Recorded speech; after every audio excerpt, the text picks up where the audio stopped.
I will not accept a life I do not deserve.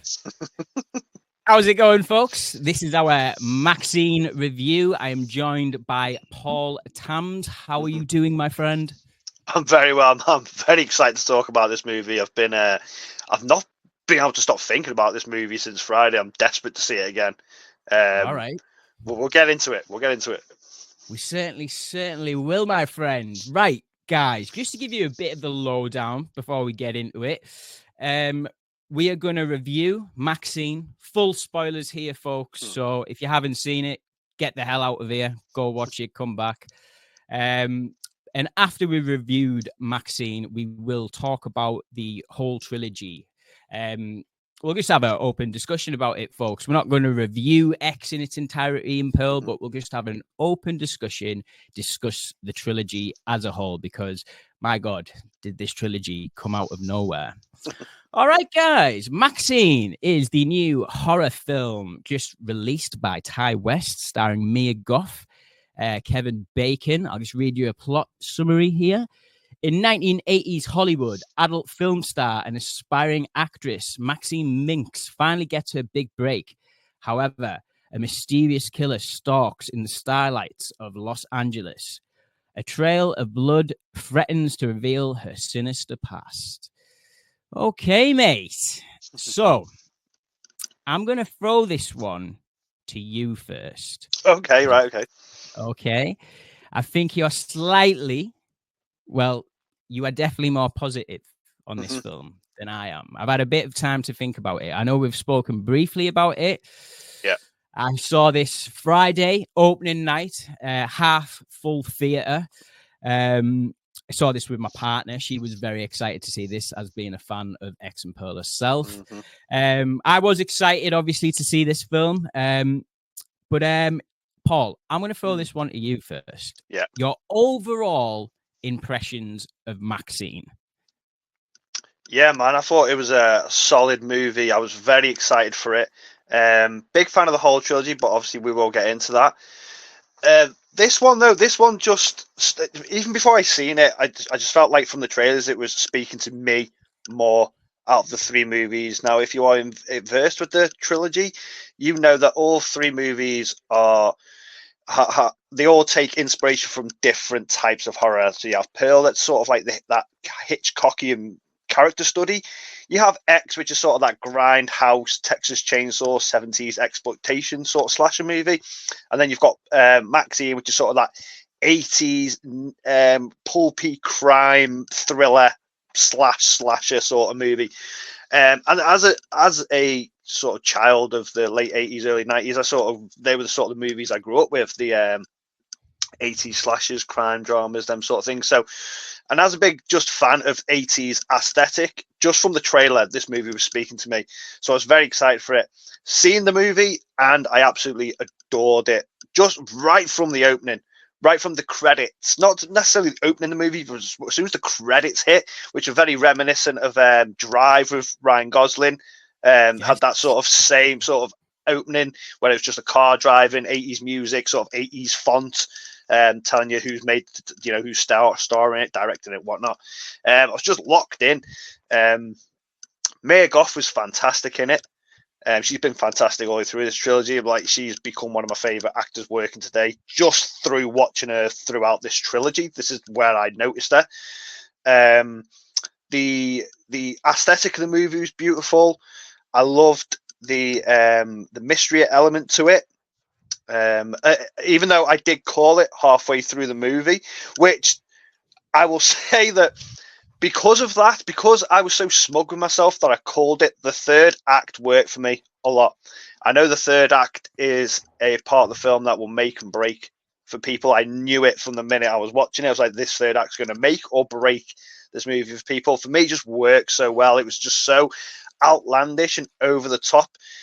Dare I say Tarantino-esque, that I was just locked in. I was just laughing my ass off. Like, I don't know if I was supposed to be laughing because it was so brutal, but just because of the over the topness of it, I was just grinning ear to ear. Solid performances, solid movie. Can't wait to see it again. I put a little review out for myself on my own Instagram, and I said, out of the three, it's the one I know I will watch the most. It's the most rewatchable for me. If someone had all three handed up in the hand on Blu-ray, going, which one do you fancy watching? I feel like I'll constantly go MaXXXine. Yeah, love this movie, man. Cool, man. So my overall opinions on MaXXXine is I enjoyed it for the most part. Like you were alluding to there, Paul, it does fall sort of off a cliff for me in that third act. We will get to that point later on when we get into some of the negatives. But overall, I think Ty West concludes the trilogy in a somewhat satisfying way. Aesthetically, it absolutely nails it. This 80s vibe that Ty West brings to the table in this third entry is magnificent. One thing that Ty West manages to do really well, and it's become very apparent with the three entries in this trilogy, is the man can handle most period pieces, time settings, like you were alluding to, with the different styles of horror that we go for. We obviously have this 70s humidity, Texas, in the first film of X. We go to Pearl, and it's this Technicolor dreamcoat of a film. Also got your slasher vibes in there as well. MaXXXine, for me, is really good, but it's a little bit of all style, no substance for me. It almost gets to that point where I'm like, oh, this is starting to get really good now. And it just sort of slips away. The film sort of forgets what it's doing a little bit. But yeah, as far as the cast goes, Mia Goth, obviously, this is her showcase of her acting skills when it comes to these three films. She puts in another great performance here. There's a few nuances with the character that I picked up on in this third entry. She is very much our sort of, I would say she's an anti-hero of this franchise. We don't get many female characters like that in cinema. So it's really good to see here. Rest of the cast is really good. I was not expecting to see Kevin Bacon twice this weekend as a villain. Bloody hell. Yes, he was in Axel F as well. That came out this weekend as well as MaXXXine. So that was a total shocker. I didn't realize he was in Axel F. So that was a total mind blowing. But he plays this private investigator here, and Paul, he's one of my favorite bits about this film. Oh, he's class. Total sleazeball in it. When he chews it up, though, he just owns what he's doing. Like, he's a complete scumbaggy sleazeball private detective in it. He's absolutely awesome. Like us, I don't know whether it's the same for you guys in the US or whatever, but we were like inundated with Kevin Bacon on our tellies every single bloody day in these EE adverts, weren't we? So to finally see him like sort of full circle, he had a bit of a Nicolas Cage for like the last 10 years where he's just been paying the bills, and now he's starting to get some really juicy roles. And like those EE adverts paid off. Yeah, they certainly did, man. But yeah, his whole sleaziness, his over the topness, it suits this franchise, for sure. There's a couple of standout scenes with Kevin Bacon. One particular where it involves MaXXXine, where they're stopping at a set of lights. And this is one of the gnarliest moments in the film, where MaXXXine gets out the car and gets the keys in a fist, kicks the shit out of Kevin Bacon's character. I always find with MaXXXine, like, she's sort of like, all the bad things that we think but don't do. She's the polar opposite. MaXXXine's the one who thinks like, no, I'm going to go and fuck that guy up, and gets out the car and goes and fucks that guy up. But yeah. What did you think about these detectives? Because I am looking at this sort of MaXXXine, this third entry, as being more of like a noir detective story than a full-on slasher. But what did you think of the detective aspect to this story? Yeah, I liked it. I liked the two detectives in it. I think they had a great dynamic together. They were also, again, they come across very cliche, and it must have been done deliberately. They reminded me of the cops from James Wan's Malignant, just cliche as hell, but done deliberately and in a nice way. It was like, when if you've grew up with these sort of movies, and when the cops roll up on the dead body and they take the shades off and all that, and Yes. the sleazy saxophone music starts playing, and that there was full of it. It was full of all those cliches, and I loved it for it.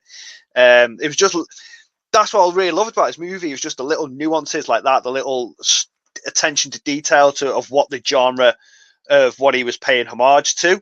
And he was just I was just noticing so many. He was just knocking it out of the park for me, with his attention to detail. But yeah, I really like the detective characters in it. I thought they had great chemistry together, and they were actually quite funny every time they were on screen. I actually had a good laugh with them. Yeah, 100%. And the other person who I had a bit of a laugh with as well was Giancarlo Esposito, plays the agent, Maxine's agent. Hairstyle! What a hairstyle, man! That was a choice, man. That was a choice. Yeah. Bloody hell. So cool. But yeah, he's great in it. He doesn't have a massive part in this film, which is... He's got a memorable part in the film. He absolutely does, isn't it? Kevin Bacon's ultimate end. That whole scene was brilliant. It's so good. The way he just lit up his cigar. Yeah, it's so... Get yourself out of here. So over the top. Do you know what I mean? But it's just a throwback, that character. 100%. So Elizabeth Debicki, mate. Mm-hmm. So Elizabeth Debicki in this film plays a up-and-coming director. Yeah. She is directing a horror feature. I can't remember what the name of the film was. It's a sequel. Oh, yeah. Jesus. But anyway, she's making this B-movie nun horror film, isn't she? Yeah. MaXXXine ends up being the star of this film from an audition that she has at the start of the film, which is one of the best scenes in the movie. The movie does not fuck about. It opens up with this monologue, and they're like, "Oh yeah, remember that monologue from Pearl? Well, we're going to do another one right at the start of this film." And it's brilliant. It's really good. I love it when MaXXXine comes out and she's telling all the girls to go home because she's got the part. It's brilliant.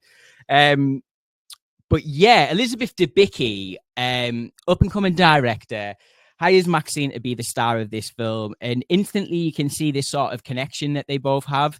And Elizabeth Debicki is her character, this director is, you've got all these other people saying to MaXXXine, "Oh, be careful of this person because she means business," Mm-hmm. And while she does mean business, she's also got this soft, tender side that is shown with MaXXXine's character. I think she just sees the good in MaXXXine and wants to do well. But I just thought, out of everyone, Elizabeth Debicki sort of demands the screen when she's on screen. I don't know whether that's just because she's so bloody tall. But yeah, she's huge. But I just thought she was really, really good in the film. We first saw her in Tenet, and she's played Princess Diana as well, I think. So, she's got the chops, and I can't wait to see more from her in the future. But Elizabeth Debicki, mate, what did you think of this sort of character, this director coming into the fold of this film? Yeah, I liked the man. It's a solid cast across the board, to be fair, but she was a standout in the movie. Like you said, my first time seeing her was in Tenet. She's great in that. Just a great character, being a female director, an up-and-coming horror female director. Like you said, she's sort of very demanding, but she sort of has that protection side for MaXXXine. Yeah, every time she was a great part of the movie. And she had some great scenes in it. Yeah, I liked her. Yeah. So it sort of leads me on to my next point as well with this film. This is a movie about movies. Now, guys, you're going to be watching this review and you're going to be like, I haven't mentioned all these references, and you're not going to get them references out of me, certainly not. But this film is packed to the brim with them. I think it was, I read this somewhere. It was right at the start of the film, sort of MaXXXine's on the LA Strip, and all these stars are there. The stars with the celebrity's name and stuff like that. And there's a name, and me and my partner both looked at each other, and we didn't recognize the name of this star that MaXXXine was stood on. We looked at the name afterwards, and she was the first ever sex symbol in Hollywood. So there's lots of details and little snippets and stuff that you can connect the dots with. This is a point that I thought I was super clever making when I come out the cinema, and I went to Georgia. I was like, you know what? I was like, that reminded me of Once Upon a Time in Hollywood. And you get home and you go online, and that's the general consensus. Yeah. But it's true though. This is very much like the sort of horror version of that film, and it's also a little bit. That film uses the Manson murders as its backdrop, right? So MaXXXine also uses is it the Midnight Stalker as its Night Stalker, yeah. The Night Stalker. Sorry, I only know who that is because a few months ago that bloody Netflix documentary. Yeah, Richard Ramirez. Yeah. So like watching this film, it was quite nice having that knowledge of the back. So I'm going blind sort of thing. It does sort of lead up to an overall problem that I have with the film near the end. I wish. Do I want to get into that right now? Do I want to get into? Yeah, let's go, man. Let's go on with the reveal and the third act because it is the bit. Okay, it's the part of the film that will make and break for people. All right, guys. So my biggest negative with this film is the third act, right? So it is revealed that the father of MaXXXine is the big bad. He is the person going around doing these killings throughout LA. We're meant to believe throughout the film that this is the Night Stalker. But first glimpse that we got of the quote unquote Night Stalker, I thought there was something up straight away because when I was watching that documentary, I don't think there was any mention of any sort of long black leather coats and leather gloves and stuff like that. So I thought something's off here awry, but there was a part of me thinking, oh, they're just trying to make him look a bit more scary or whatnot for the films, But it ends up being MaXXXine's father, right?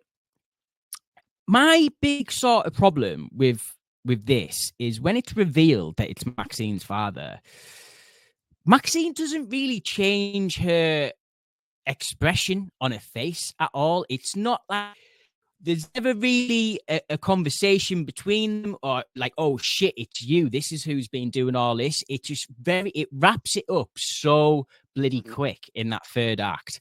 And not only that, it sort of, the film's a bit campy here and there, but in that third act, it goes full on like Goofy Town, in my opinion. I really, really didn't vibe with it at all. Not necessarily like I like the concept. I like the fact the big bad is the dad, even though there's a little part of me throughout the film that was like, there was a bit of a cheer moment in the film, right? Before the third act where MaXXXine's like, right, you know what? Fuck this. She hears what's going on the radio and stuff like that. The cops have been asking her for help the entire film. And she's like, right, I'm going to go out and I'm going to sort this out. And you're like, fuck yeah, let's go. But then it ends up being the dad. And it's a bit like, oh, I don't know if I love that. Which is then where the sort of like Once Upon a Time in Hollywood comparisons come back in again. Because at the ending of that film, I think we all thought it was going one way and it ended up going a different way. Revised history that Quentin Tarantino likes to do. Ty West doesn't end up doing that here. Things play out. We actually see the actual news report of when the Night Stalker was captured. So really, I'm just left with this goofy ending that sort of just, it came out of nowhere a little bit for me with the father and like the whiplash of having no expression on MaXXXine's face. It really didn't work for me, guys. And my problems with that ending might be different to what other people have, but I like the concept. It just wasn't executed right for me. But Paul, you've got a different angle on this third act. What the overall thoughts on this third act? Because like you said, this will make or break people. Yeah, of course. So a negative I do have is the fact that Richard Ramirez, the Night Stalker, wasn't a part of this film, apart from the backdrop. And that's just on me, or just the way they marketed the film, because they made it seem that was going to be part. Even when I was watching it, I was like, oh, I wonder when he's going to pop up, sort of thing. But ultimately, he doesn't. It is literally just the backdrop to the time period of where the movie takes place with when the Night Stalker's doing his killings. Then that part of me was like, oh, it's going to be a copycat, something along the lines of like a Scream reveal or something. Wasn't that either. It ultimately was Maxine Minx's dad, which weirdly is he's always been sort of the through line villain, even in X, which ironically is a part that I didn't pick up on my first time round with X. I remember watching it, and he was, you know, always on the TV as a what did they even call him? Not a Baptist, what they call, like a preacher. Preacher. Yeah, preacher. And he's always preaching about the bad side of America and Hollywood and stuff, and that's prevalent all through X. And obviously, spoilers for X, but we are going to get into it. It reveals at the end that this preacher that the camera keeps cutting to throughout X reveals to be Maxine Minx's dad. So when it was revealed that he is and I guessed it sort of not through anything that the movie did to make me guess. I was just sat there thinking, who the hell is it going to be? And I was like, oh, I wonder if it's going to be Maxine's dad, because I remembered the scene right at the very start when it's her dad recording her as a little girl. Doing like a little mini monologue. So I was like, oh, I wonder if it's going to be a dad, because he was a big part of X. And then it was revealed that he was the dad. So I sort of had like a smugness to myself where I was sat in the cinema like, I guessed it. But the third act, and it hit, you know, when you said you made a comparison about Once Upon a Time in Hollywood, and you're like, you're like, oh, I've come up with a nice sort of criticism. Then you get home and everyone's like, it's like Once Upon a Time in Hollywood. Yeah. When I was watching this movie, I kept thinking of Grand Theft Auto for some reason, all the way through it, in all different parts. It's like, it's bits reminded me. It's the satire of it was the way Rockstar does in Grand Theft Auto. So when that third act rolled around, and you've got these over-the-top cultists and stuff like that, I was thinking these are characters straight out of like a Grand Theft Auto game. And even though the movie is a crime drama and it does have slasher elements to it, there isn't that many kills in it. That's a little negative I admit. I think the two big kills are her friend in the video store and the car crush. Everything else is sort of done off screen or sort of edited in a way where you don't see it. I want to preference though, we do get an amazing scene near the start of the film that put false, you know, I was like, oh shit, here we go. Is where she's getting chased down the alley and she's got that guy following her. She gets to the alley, you know, and it just puts a nice swing on things where we've seen a scene like that so many bloody times. I was not expecting the scene to end with the man's balls getting crushed. Bloody hell. In full view. Oh my God, mate. I tell you what, like the amount of men that just went, that in the cinema, it was like, Jesus. But yeah, that sort of like, I thought that was that gnarly, and I was like, oh, this is how it's going to be for the rest of the film. But like you just said there, one of my negatives of this film was going to be, there's a serious lack of kills in this film. Yeah. Serious lack of kills. Which is, I think, why I really enjoyed the third act, because the third act does go Once Upon a Time in Hollywood kills. It's just people getting blown away with shotguns. There's just people getting stabbed left, right, and centre. I was just sat there just for me popcorn, just grinning, just lapping it all up, just loving the Tarantino-esque sort of over-the-topness of the final act. Even down to blowing her own dad's head off, which I was like, how's that helicopter not seen her do that? Yeah. But I did like the third act. It just went over the top, and that's the comparison I pulled to, is Tarantino's sort of final act. So it just goes crazy over the top, even with like Inglourious Bastards and Once Upon a Time in Hollywood. It just reminded me of that. And like I said, it just reminded me of comparisons to Grand Theft Auto, just these over-the-top sort of satire characters, which were prevalent throughout the movie, but it really turned it up to 10 in that final act. Yeah, it did really work for me. I did really enjoy it. But I can 100% see why it wouldn't for others, because the film does, even though it's quite satirical right through it, it does have sort of a serious through line, and then it just goes crazy. It really worked for me. Yeah, it really does. But yeah, I really enjoyed it. I just enjoyed seeing everyone just getting killed. Yeah, like it's it's like a hangout movie almost. We're just hanging out a little bit here. Do you know what I mean? There's not much of anything that really happens, you know. It's more just like situational. We're just hanging out. We're following MaXXXine, you know, up and coming in the movie, stuff like that, and getting to grips with that. It's just, you know, it's quite tame for a quote unquote horror film, I think. We have the splashes of blood and gore, but they're few and far between.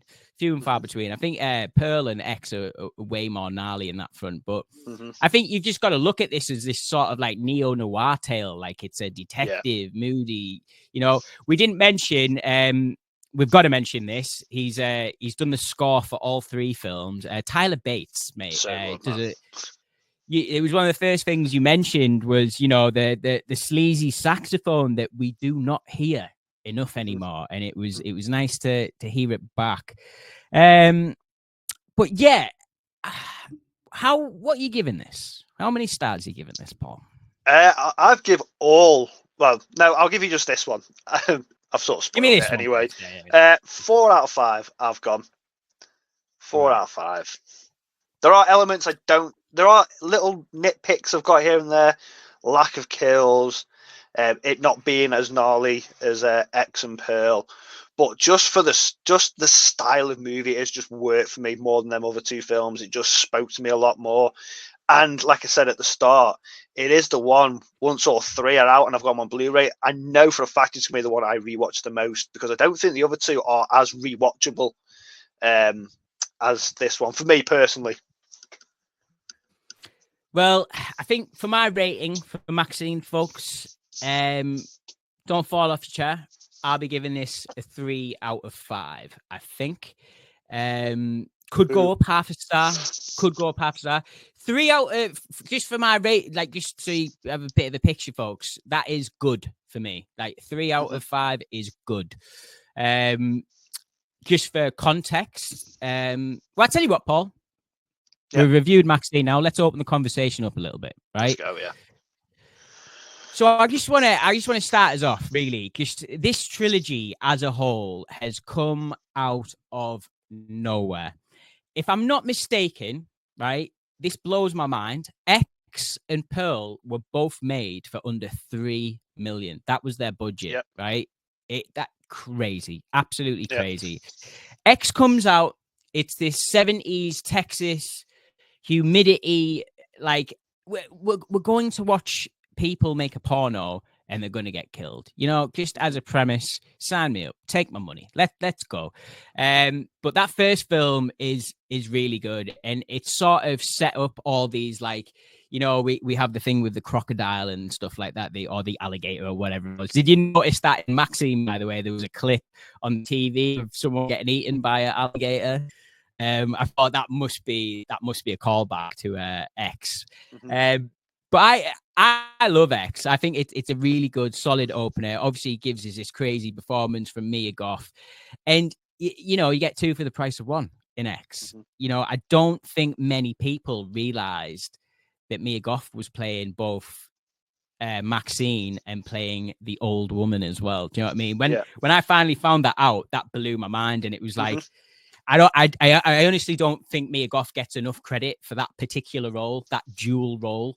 Obviously she comes full shiny in Pearl, but yeah, as far as X goes, Paul, what a great opener to the trilogy. Just your overall thoughts on the trilogy as a whole, mate. Like, because it's a bit of a weird one. Like I said, it come out of bloody nowhere, being made for pennies, and it's put.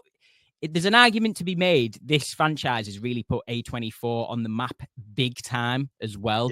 Obviously, you've got your other Hereditary and Ex Machina and stuff like that, but this has really stapled that whole thing. But yeah, thoughts on the trilogy as a whole, Paul? Yeah, man. I thought the whole trilogy for me is just an instant modern classic, and I think it'll be a film people will be talking about years to come, especially in the horror community, the horror fandom. Just original, fresh, something I haven't seen before. How can you make a trilogy and each film be completely different and separate? Like, who does that? Never seen that before. It's crazy. Admittedly, my first go around with X, And I think it was more just down to its overhypeness. Like that film was getting blown up on social media, especially on film Twitter, because I think it was shown at a film festival, months prior to it getting released, and people were blowing it up, saying this film is one of the best horrors ever made. Just really, really like hammering home how good it was. And I finally sat down and watched it, and it was weird for me the first time I watched it. I was like, this film's weird, man. Like, and I've seen some weird shit, but I was like, this film's weird. Like, I don't understand it. I was like, what are these old people doing? And why are they having sex on the bed and stuff? Like, this film's fucking weird. But it wasn't until you know, if you ever watched a film, listen to people review it and really blow it up and sort of have their own sort of spin on it, and then you go back and watch it and you start seeing what they're talking about and you sort of appreciate it more. I had that with X. So my second time around, obviously once I knew Mia Goth was playing the dual roles of Pearl and MaXXXine, that was just instant. I need to rewatch it because I didn't see that the first time.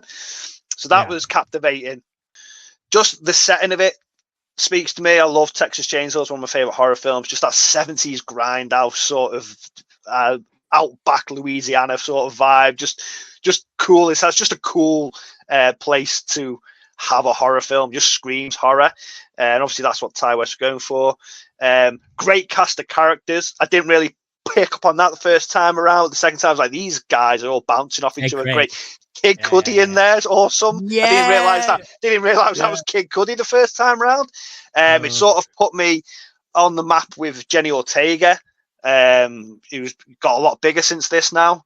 Just a great film. Great. It's obviously this whole trilogy is talking about the bad side of wanting to be famous to a degree, and sort of like the underbelly of what it is to be a star and to be famous and stuff like that, and what people will do to acquire fame. They're sort of the underbelly messages of the film, all three of them, and it really is a great horror trilogy. And Pearl is a great prequel. Mia Goth is on fire in that film. Out of the three, I'd say that's her best performance out of the three, even though MaXXXine's probably my favorite one. Pearl, her performance in that is crazy good.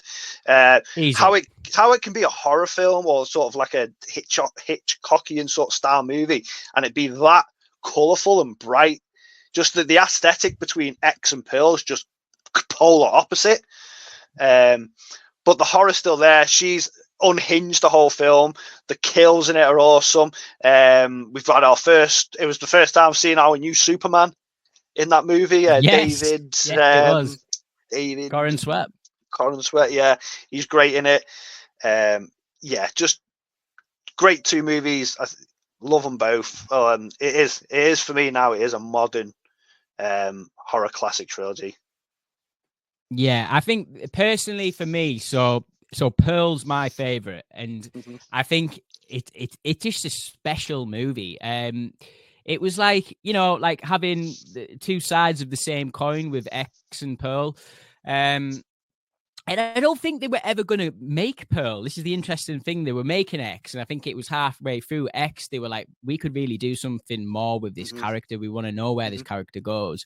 And just, sorry, Whiplash guys, to go back to X, it has this other message as well that we don't really see. So yeah, it does have the message about fame and what that can do. Yeah, like, but it's got a message about loneliness and being old, and you know, like as fucked up as that sex scene is with the old timers and stuff like that. At the end of the day, Pearl just wanted to get in on the porno. Do you know what I mean? But like being serious, she's lonely. That's what it is. And obviously, like seeing these younger folk almost make it in her eyes, and I imagine looking at MaXXXine, it was probably a bit like, oh my god, I look exactly like that girl. Do you know what I mean? Bringing back all these memories. But yeah, like that's the thing. Like I feel like X and Pearl both have stuff to say, whereas MaXXXine doesn't really have a lot to say. There's not like a really like through line message. It's more of that message of fame and stuff like that. But we've already seen that a little bit. It doesn't really stand on its own. Whereas I think Pearl is just from the opening of like the technical like color of how this film looks. Tyler Bates' score for Pearl is outstanding, like outstanding. You put it on and you think you're watching TCM movies, you know, Yeah. you know what I mean? Like that's what it's like. Yeah, man. And I just think that's really special. And this really shows you what Mia Goth can sort of do acting wise. You know, it's been spoken about ad nauseum, but like that ending monologue is so bloody good, man. But yeah, like X and Pearl for me, both amazing movies. I both gave them 4 stars. Both they flip and flop. Like I don't know, X is my favorite or Pearl's my favorite. A ranking of them right now is Pearl, X, then MaXXXine for me. Right. But guys, I like them all. Do you know what I mean? Like, don't let the 3-star or 5 for MaXXXine bother you. This will be a film that I buy on Blu-ray. It will be a film I absolutely watch. Like you, I'd probably rewatch this one a lot, but it's just because I like hanging out in this sort of 80s environment. You know what 100%. I mean? If I want to see a acting performance, like a phenomenal acting performance, I'm going to watch Pearl. If I want to watch Texas Chainsaw Massacre without Leatherface, I'm going to watch X. Do you know what I mean? Old naked people. Old naked people, yeah. But I tell you what, Ty West, you need to be maybe thinking about doing a Texas Chainsaw Massacre film. Because Ty West is horror inclined. I think before this trilogy, he's done a horror before. I House of the seen Devil. it. Yes, have you seen that one, Paul? I have. Yeah, it's good. Recommend it? No, yeah, it's a good introduction director. Cool. It's got very similar. You know, it's his film. He's got a distinct style now. And it's a good directional debut. Yeah.